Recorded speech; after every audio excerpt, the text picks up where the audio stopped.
Hey guys, it's the Fly Natural here, and I am back with another video. Welcome to my channel if you're new, and welcome back if you're a returning subscriber.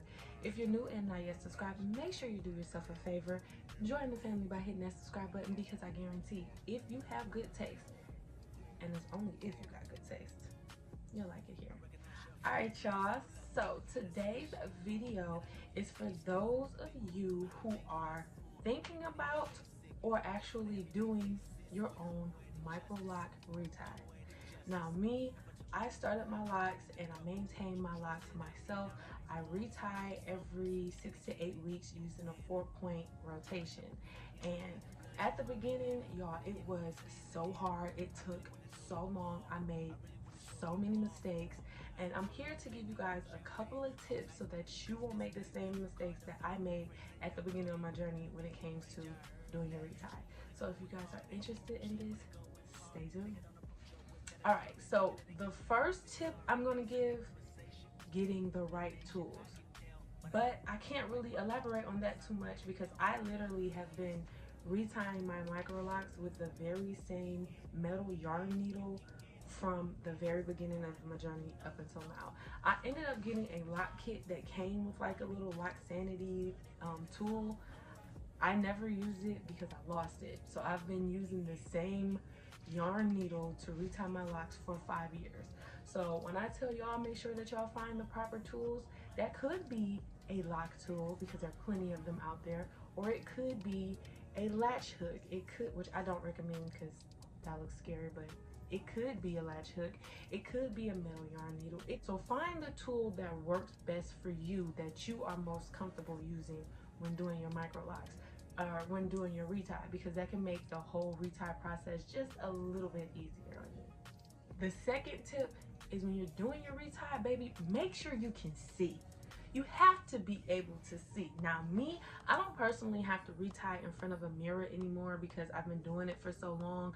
I know what's going on. I can do it without looking in the mirror. I'm good.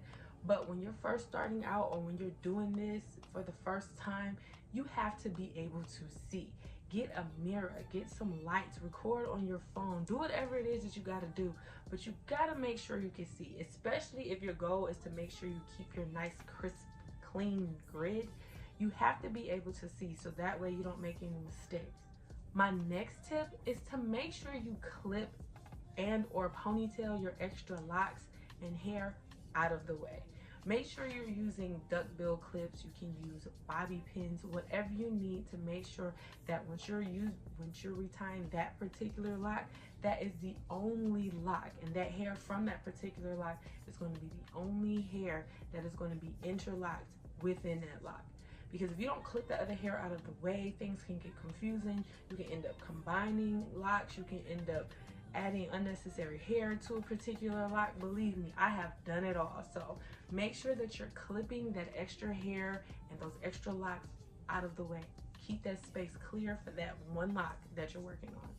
The next tip is make sure that you're using some type of moisturizer when you're doing your reties. Now me, what I use is good old water. I spritz it in my hair with my spray bottle, and I make sure that it's not saturated, but it's nice and moisturized before I start to do my interlocking. That way, it reduces the frizz, 2, it relieves the tension, and 3, it gives a little less friction to those roots. So it's not making a rough when you're interlocking. It's going in nice and smooth, because that moisture is very much needed when you're doing your retie. My next tip is to take your time. Yes, I know that me saying to take your time doing a process that can last you anywhere from 8 hours to 3 days, I know that's like, why are you telling me to take my time? No, you have to take your time. Even though it's going to take time anyway, you can't rush through this process, because that's how you begin to make a lot of mistakes. You overlook things, and it's not going to be the way that you want it to be. It might be too tight. You might make a lot of mistakes where you add hair, combine locks, anything. Even though it is tedious and it takes a lot of time, don't rush the process. Take your time with it. My next tip is asking for help if you need it. if you have somebody that has locks, or somebody that you can easily talk through the process of how to do it, that you trust in your head, ask for help if you need it. Now, me personally, I haven't had anybody help me with my locks. Now, I wanted help before, but nobody in my family really knows how to do them or do the interlocking process outside of me. My sister, she kind of understands it, but I don't trust that. But if you have somebody that you do trust, if you have somebody that you know you can break this particular process down, because it's simple, and they'll get it, and you don't have to worry about them messing up your hair, ask for that help. And my last tip, very, very, very last tip, but could be the most important, is to be patient. Be patient. It's going to be times when you're doing this where you feel like it's taking forever. It's going to be times where you're just like, man, I just want to get this over with. You got to have patience, because if you don't have patience, that increases the likelihood of you stopping your retie, not getting it done. Been there. Getting to the point where you're making mistakes just because you just don't want to do it anymore. You're combining your locks, you're adding extra hair, you're doing it too tight. You can even pull out your locks out of frustration.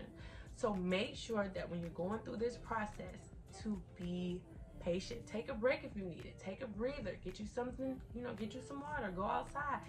Feel the sun on your skin. Do whatever you have to do, but you have to be patient during this process, because it's definitely a process and it's going to take some time. All right, guys, those are all of the tips I have for when it comes to retying your own Microlocs. I've been doing this for 5 years, so some of these tips I had to learn the hard way, and some of them just came to me. So if you guys have any other tips that you want to add, make sure you leave them down in the comment section below. And if you made it this far, obviously you have good taste, so you should go ahead, hit that subscribe button and join the family. And I will catch you guys in my next video. Peace. And like the video on the way out. Like that video.